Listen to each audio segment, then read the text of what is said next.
What's going on, JSN Crypto? Sending a very important message out to the community in regards to protecting your cryptocurrency. A good YouTuber, supposedly very protected, supposedly very careful with how he managed his funds, was hacked today. Trevon James, if you guys know him, he's got about over $500,000 invested on a BitConnect platform, over $1 million made on BitConnect. He's got over 70,000 subscribers on YouTube. The guy's out there, and unfortunately, because of his massive growth and just all the great things he's done over his journey investing into cryptocurrency and sharing with others the benefits of it and helping others, there's people out there who are always going to want to take what's not theirs, number one, and also just try to cut corners.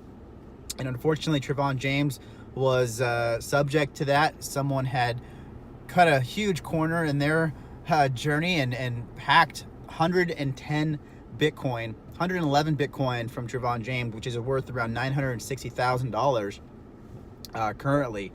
And it's just a testimony to, cryptocurrency Wild West right now. Nothing is really truly safe right now. I mean, the way that he was hacked, basically somebody called into his phone provider, switched his SIM card, basically routed all of the information to a new phone, which allowed that person to get into his Gmail account. Within that Gmail account, there was private keys in the, Exodus private keys. And the private keys, if you guys don't know, are basically like your keys to your house. If somebody has that, they can log in to a digital wallet like Exodus and basically do whatever they want with those funds.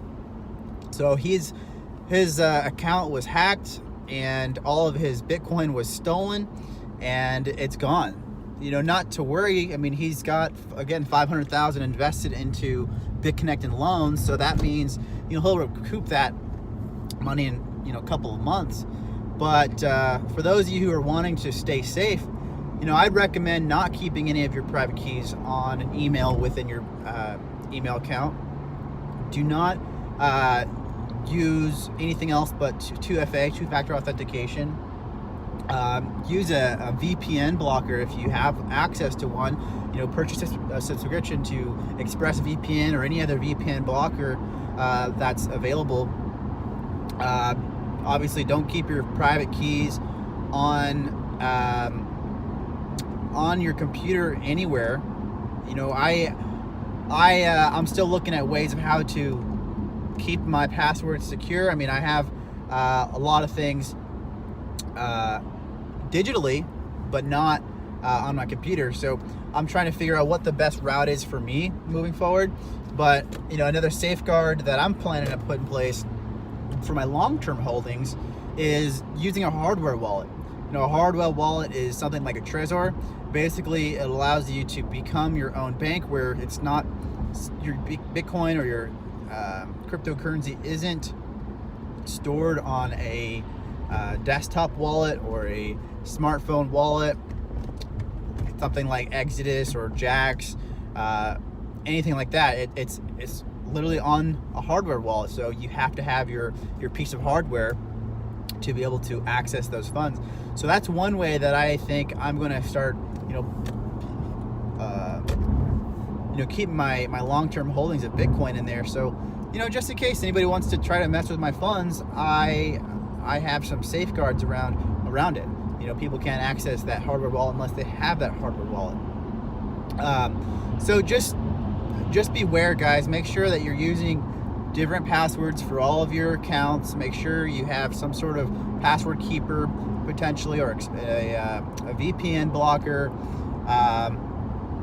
and maybe spread out your funds. That might be a great way to eliminate any losses if you were to be hacked.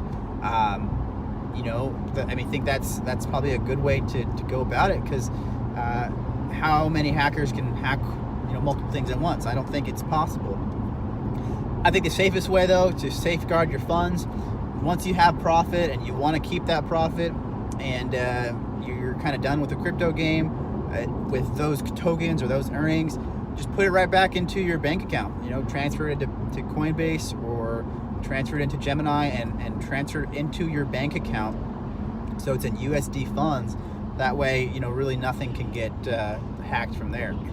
So thought I would send that message out to you because it's very important, and you know, just stay protected however you can. Oh, one other thing that I did, I actually called my phone provider and had them upgrade my security as well, so it becomes extra hard for anybody to access you know, my phone account through my you know, phone provider.